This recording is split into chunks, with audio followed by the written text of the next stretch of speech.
In his new book, Hallucinations, Oliver Sacks writes that you see with your brain, not with your eyes. And his book suggests our brains can play some bizarre tricks on us. Dr. Sacks describes a musician who sees intricate but unplayable sheet music superimposed on his field of vision. There's a patient who smells roast beef every time a migraine is coming on. The famous botanist Carl Linnaeus was visited by his own doppelganger. In fact, he'd spot himself picking flowers beside him. Linnaeus even entered his own classroom to find himself already there. Imagine that. Sacks writes that some illusions occur with medical conditions, migraines, narcolepsy, Parkinson's, epilepsy. Some are caused by psychedelic drugs like LSD. But for many hallucinations, the cause is not well understood. If you have a question for Dr. Sacks, please give us a ring. Our number is 1-800-989-TALK, 1-800-989-8255, or tweet us at SciFri. Let me introduce Dr. Sacks now. He's the author of Hallucinations, and you may know him also as the author of Musicophilia and Awakenings. He's a professor of neurology at New York University School of Medicine, and he joins us here in our New York studios. Welcome to Science Friday, Dr. Sacks. It's a pleasure being here again. Oh, it's great to have you back. So, I don't know if this is the right word, favorite hallucination, but which of them in the list that you detail in the book sort of jump out as the most interesting, or ones that caught you by surprise yourself? I think among the most curious are the sort which Linnaeus had, in which one sees oneself, and a self which often precisely mirrors one's expressions and gestures. But I think they're all fascinating, or all 800 sorts. The one with Linnaeus was kind of interesting, and other ones like that, because people who suffer from these hallucinations sometimes can't tell which one of them is real. Yes, there's a more malignant variety of this, in which one seems sometimes to look out through the eyes of the double, and you're not sure if you're real or you are the double. And this has always been a stimulus to Gothic fiction about doubles. So Dostoevsky and Edgar Allan Poe and de Maupassant and others have seized this as a ground for fiction. Many of the hallucinations that you write about in the book, auditory and visual, come when someone loses a sense. Why is that? I think it's because the relevant part of the brain, whether it's the visual or the auditory part, is incessantly active, implacably active. It's always processing. And if it doesn't have anything or enough to process from the outside, it'll dip into the inside and dip into memory, mine things, although they're then reassembled and scrambled in peculiar ways. It surprised me that people who are blind have hallucinations and see things vividly, even though their eyes don't let them see things. I work, among other places, in some old age homes, and there are a lot of elderly people who are very intact mentally but have impaired vision or blindness. And 40 years ago or more, I was struck by how many of these people have hallucinations. They may not mention this spontaneously. People don't mention hallucinations spontaneously, but when they got to know me, or if I asked, then things would come out. And the visual hallucinations of the blind, in fact, were described right back in the 18th century by a naturalist called Charles Bonnet, and we speak of them as Charles Bonnet syndrome. Were these patients glad to have some sort of vision back, even if it was hallucinatory? Patients may vary, but in general, after being very startled and frightened and wondering what's going on and wondering if it could have ominous meaning, once they're reassured, I think they may get used to it and even welcome it in a way. One of my correspondents imagined his eyes saying to him, "We know blindness is no fun, so we've arranged this small syndrome as a sort of coda to your sighted life. It's not much, but it's the best we can do. One of the other types of hallucinations that seems relevant here is that people hallucinate. I read in Hallucinations, your book, people that they've lost, people who've died, who have been in their lives. Is this sort of the same phenomenon at play? You're missing someone, and so you make them up? Well, one would certainly wonder if it's that way. A death of a loved and familiar person leaves a hole in one's life, and visual or auditory hallucinations of the dead person are surprisingly common. They may affect something like a third of people who are bereaved, and they're often felt to be comforting and part of the mourning process, especially common in the first year or so after a death.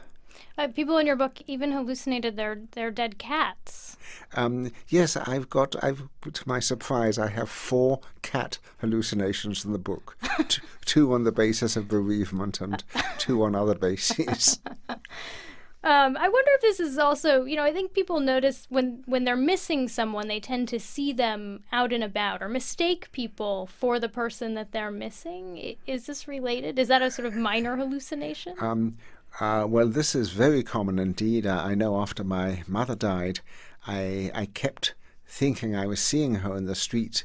I think there was probably some slight similarity of gait or posture or size. I suppose one would call these illusions rather than hallucinations. An illusion is seeing something wrong, whereas a hallucination is invented. It comes out of the blue.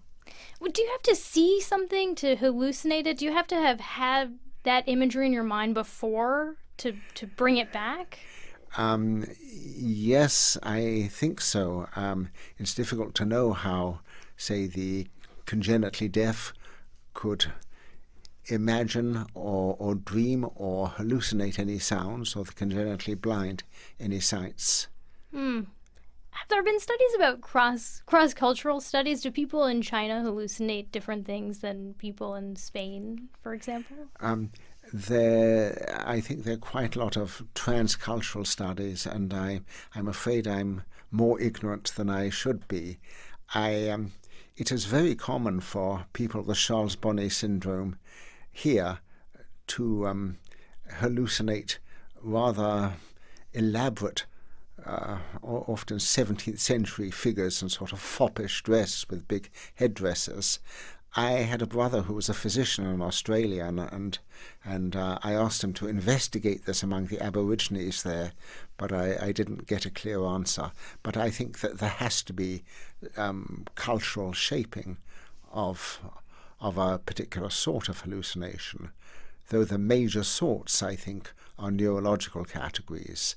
There may be patterns, there may be faces, there may be, as you said, hallucinations of musical notation or letters, and all of these go with abnormal activity in particular parts of the brain. How much do we understand about what in the brain actually is causing these hallucinations? Well, in the last 10 or 12 years, we've been able to do functional brain imagery on people as they have hallucinations.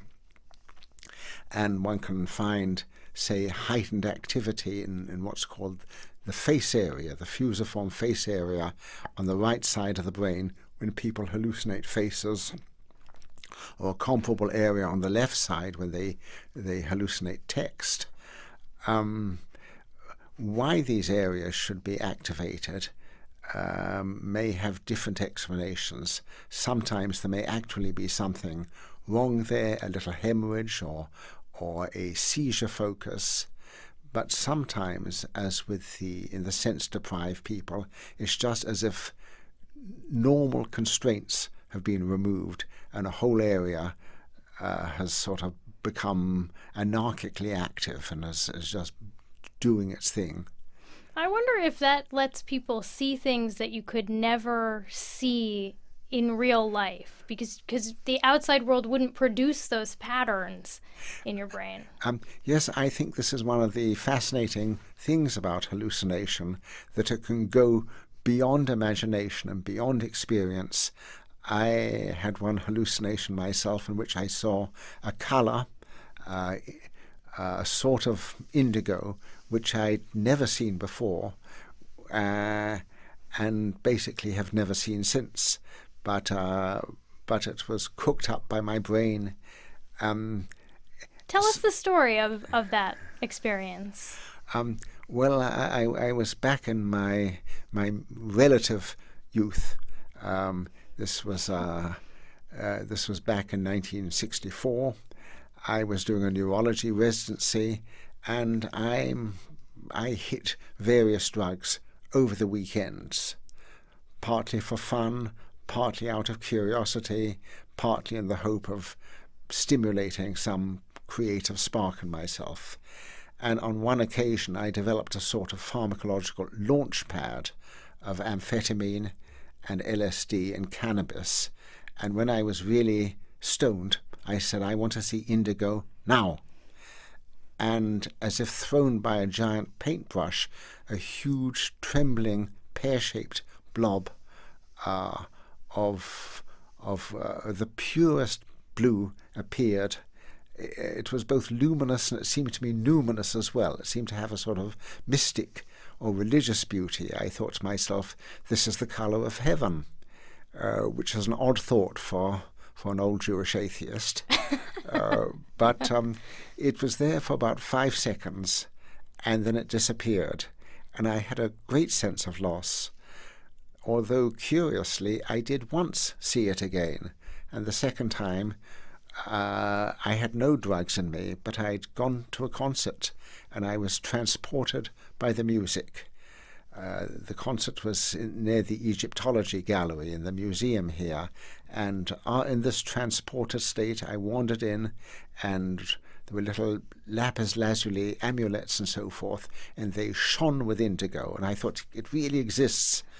But then at the end of the concert, I went back, and they were just mauve or puce. A different kind of drug, maybe, producing those colors. Well, certainly some of the same systems in the brain, reward systems, pleasure centers, whatever one calls them, and even parts of the brain which may have to do with mystical or religious consciousness, can be stimulated various ways, whether it's a drug or music or meditation or hypnosis. You're listening to Science Friday on NPR. I'm Flora Lichtman talking with Oliver Sacks about his book Hallucinations. And let's go to the phones because I know a lot of people are going to want to talk to you about this. Zach from Dayton, Ohio, you're on Science Friday. All right, thanks for taking my call. Go ahead. I was just wondering if he could talk about if we know the exact mechanism of how LSD and other similar drugs work, and also what's going on in the brain when one experiences a flashback when you're not actually under the influence of the drugs. Unfortunately, serious research on LSD more or less came to an end in the 1960s, basically because Timothy Leary and others sort of spoiled the whole area. It's thought that LSD and DMT and some other drugs probably affect the serotonin system of the brain, but the amphetamines and cocaine probably affect the dopamine system of the brain. But we now know 20 or 30 different neurotransmitters, and they have very complex interactions. And I think a short answer is that it's difficult to define. It may vary at different times as well as in different people.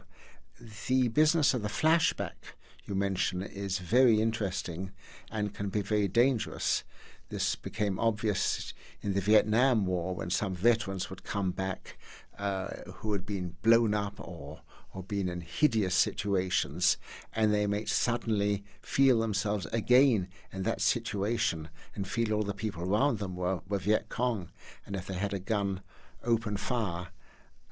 We don't know exactly what happens in these flashbacks. which can occur in various situations, but there must be some sudden physiological change. I don't think anything can happen in the mind which is not mirrored in the brain. Did you have any experiences with LSD during that period that you described earlier? Yes, LSD played a part in the indigo experience, but some other experiences. I wonder if the flashbacks are, it sounds like PTSD. If you might see some of the same brain regions activated. It's difficult to have someone in a functional MRI with an unpredictable event like a flashback, but it is certainly very much as if there's an activation of some of the same regions. You mentioned that LSD hasn't really been seriously studied, and it seems like this is true for hallucinations too, to some degree. Is that right? There's strangely, this is the year of hallucinations, because beside my book there are two marvelous books from Holland out on the subject. One of them is called A Dictionary of Hallucinations, but I think often hallucinations are not taken too seriously, and if a patient mentions them, they may be dismissed. But they seem to me of enormous interest, and I think they are beginning to be restudied again. And maybe more common than we're led to believe, or that most people think. Absolutely. I think probably almost everybody has occasionally experienced a sort of hallucination when they're lying in bed waiting for sleep. Often then one can see geometrical patterns or faces very, very quickly changing. You don't feel that they're in the room, but you don't have any control over them, and it's not like imagination, and it's not like dreaming. It's a senses. I can't pronounce the plural of sensus. We'll figure that one out and come back right after the break. But a census was done in the 1890s, and asking people whether they heard or saw things while awake and sane, and the answer is that close to 12% of the population did. More on that in a moment. This is Science Friday. I'm Flora Lichtman. We're talking this hour about Hallucinations, a new book by neurologist and author Oliver Sacks. And let's go to the phone so that people can ask you some questions. Tom in Long Island, do you have a question? Yeah. Hi. Thanks for taking my call. I was wondering about the relationship between the brain chemistry associated with hallucinations and that of déjà vu. As I have recurring déjà vu, and I've had it for periods up to several hours long, and it certainly feels similar to hallucinations, which I've also experienced. I think one could call déjà vu a hallucination, or at least an illusion of familiarity, that things have happened before, you've seen this, you've said this. Everyone has this occasionally. I think if one has it more than occasionally, one may wonder what's happening in the brain. In people who have temporal lobe epilepsy, déjà vu may be common and may be the first sign or symptom. But sometimes as people get older, they will have more déjà vu. But other than saying that both déjà vu and jamais vu are associated with memory systems and familiarity systems in the temporal lobes and the hippocampal system, I can't say any more. Jillian in Boston, do you have a question? I do. Thank you for taking my call. Sure. I was curious. I am a synesthete, and I also suffer from optical migraines. And I was wondering if the synesthesia had in any way affected the fact that I have optical migraines, or vice versa. Well, I think you are doubly blessed or doubly cursed, or however you like to put it. I don't know that there's any consistent relationship. synesthesia is now recognized, like hallucinations, to be much commoner than was thought. About 4 or 5 years ago, the frequency was put up from 1 in 2,000 to 1 in 20, which was realized to be 100 times commoner. But I don't know whether there's any connection. People have very, very various attitudes to synesthesia. Some people love it, some hate it, some are indifferent, some people can employ it as an aid to memory. It seems to be built-in and congenital and very consistent throughout life. It's often familial, and I think this is not the case with visual migraine.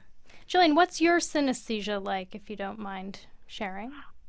So the synesthesia that I experience, actually, I love the fact that I have it because I'm also colorblind, and my synesthesia allows me to experience colors that I otherwise would never get to see. When I hear music, I see colors, and people's names have smells and textures and sometimes tastes that go with them.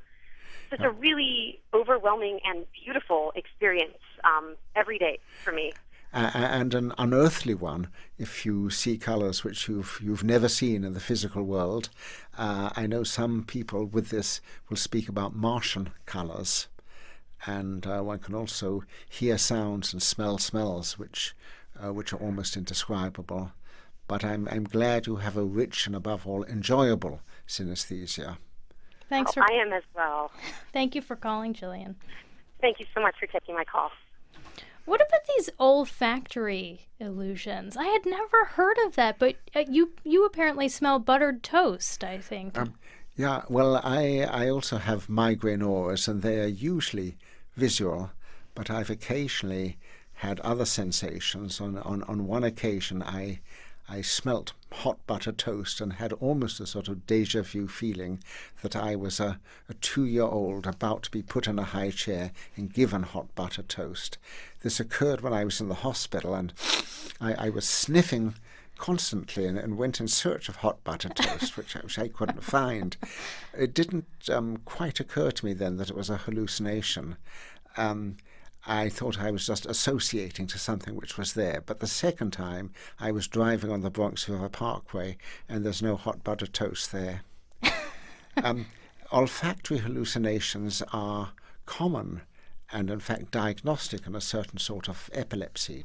Temporal lobe seizures are very often ushered in by smells. But probably the commonest olfactory hallucinations are in the 5% or so of the population who, for one reason or another, have lost or impaired their sense of smell. What about schizophrenia? I think people have heard that hallucinations are common with that illness. Is that true? Universally true, I should say? Well, I've avoided schizophrenia and schizophrenic hallucinations for the most part here, because I think it needs a whole book to itself. But certainly it's much commoner for schizophrenic hallucinations, if they occur, to be auditory and to take the form of voices, and often unpleasant voices which can accuse one or abuse one or jeer at one. The hallucinations are directed at one, where, say, the hallucinations in Charles Bonnet syndrome are like film strips which have nothing to do with one. There was a famous study in which the subjects pretended to be patients and to have heard voices, even though their behavior and their histories were not in the least suggestive of any mental aberration. But just because they complained of hearing voices, all of them were immediately hospitalized and given drugs for schizophrenia or psychosis. While a high percentage of people in acute schizophrenic states may hear voices, the majority of people who hear voices are not schizophrenic. And probably almost everyone has heard their name called once in a while. This is a topic this is part of it that really interests me. How you draw the line between a hallucination and what we all experience every day. And let me give you an example I was thinking about. When people fall in love, we seem to think that things look more beautiful, like the afternoon or the trees take on a new sparkle. It's almost a cliche, but couldn't it be true that in our minds they actually are more beautiful because of the brain chemistry? I'm sure sensations and emotions are enhanced when one is in love, and the touch of the beloved is ecstatic, and all the reward systems of the brain are working overtime when one is in love. This is a strongly hyperphysiological state, as well as a lyrical and beautiful one. And yet we don't call them hallucinations. No, well, I think they're not hallucinations; they're enhancements. So how do you distinguish between one and the other? If I see a sky blue cow in midair, suddenly, that's a hallucination. Hallucinations come from nowhere, and for the most part they are unrelated to what one is doing or thinking or feeling. They appear suddenly, they are involuntary, one has no control over them, and they're often enormously detailed in a way which images are not. And they're autonomous, they do their own thing. Yeah, that is sort of a bizarre part of it. You've watched them going on around you, but you can't control them. Yes. I wanted to read a little passage from your book that's really struck me as I was reading. But first, tell me if I'm pronouncing the person's name right. Edward Living? Living, yes. Okay, so I'm going to read a passage and then ask you about it. A century had passed since Living worked and wrote in London. Rousing myself from my reverie of being Living or one of his contemporaries, I came to and said to myself, now it's the 1960s, it's not the 1860s. Who could be the Living of our time? A disingenuous clutter of names spoke themselves in my mind. I thought of Dr. A, Dr. B, Dr. C, Dr. D, all of them good men, but none of them with that mix of science and humanism that was so powerful in Living. And then a very loud internal voice said, "You silly bugger, you're the man." And when I was reading this, what struck me as so moving is that here we are 50 years later, and you are the man. Well, that mad-sounding episode, or manic-sounding episode, was when I was under a very large dose of amphetamine, which made Living and his work sort of, enchanting, and which in a way triggered my own resolution to write. And I started writing my first book on migraine under that stimulus, and I've gone on from there and not taken drugs again. That final drug experience, I think, did what I hoped drugs might do, which was, got the imagination and the mind going again in a way which it hadn't been doing in the somewhat depressive years before that. Having said that, I do not at all recommend to anyone that they do things like this. I took large doses of things by myself. It was very dangerous. I'm lucky to have survived, and quite a number of my friends who did this did not survive. And so there are better ways to come alive than taking drugs. Do you wonder what would have happened if you hadn't had that epiphany? I think it probably would have happened anyhow, but less suddenly and less extravagantly and less manically. One thing in that passage that you note is the humanism of Living. And reading your books, I think no one can ignore the fact that you treat your patients so kindly in how you describe them. I wondered if that if it comes out that way, or if that's something that you consider.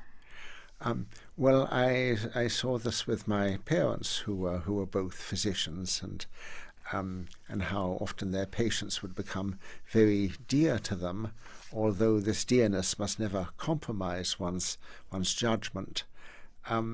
A lot of medicine now consists of large statistical studies, and these may be extremely important. For example, one could never have shown that tobacco is related to bronchial cancer without a huge statistical study.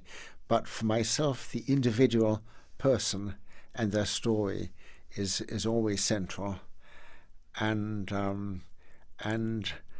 I care for them. And I don't think medicine or medical care is possible without a deep caring. That comes through. You're listening to Science Friday on NPR. I'm Flora Lichtman, talking with Oliver Sacks about his new book, Hallucinations, which is terrific, by the way. Were people reticent to share their stories about hallucinations? Often. I've seen with my own patients how years may go past without the secret hallucinations being divulged. But when there's a relationship of trust and delicate inquiry, and sometimes avoiding the word hallucination, which can sound ominous, then one starts to realize how common things are. For example, close to 15% of people who are visually impaired or lost their sight completely have elaborate hallucinations, and 80% of them have simple ones, geometric ones. I'm one of those 80% myself. You write in the book, especially as a young man, that when you weren't working, you would get unmoored and feel empty. I suspect that may still be true. Is it? Yes, I think it is. I love working, and I'm very lucky that my work gives me joy, and sometimes gives other people joy. But a mischievous spirit gets into me when I'm idle, and I much prefer the week from Monday to Friday to the weekend. On that note, what's next for you? I'm not quite sure. I'm going to have to wait for another epiphany, although there's part of me which wants to have a little holiday from neurology and do something quite different. And I always keep journals when I travel, and maybe a book of travel journals. Do you have any top destinations before we have to go? Well, my last visit was in Iceland, and but I'm particularly fond of the north. I have a Tromsø journal, and I have a Costa Rica journal. One of my journals was published, which was my Oaxaca journal.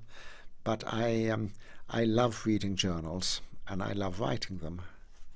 Well, I hope we can look forward to that. Thank you so much for joining us on the show today, Dr. Sacks. I've enjoyed it very much. Thank you. Oliver Sacks is the author of Hallucinations, Musicophilia, Awakenings, and many other books.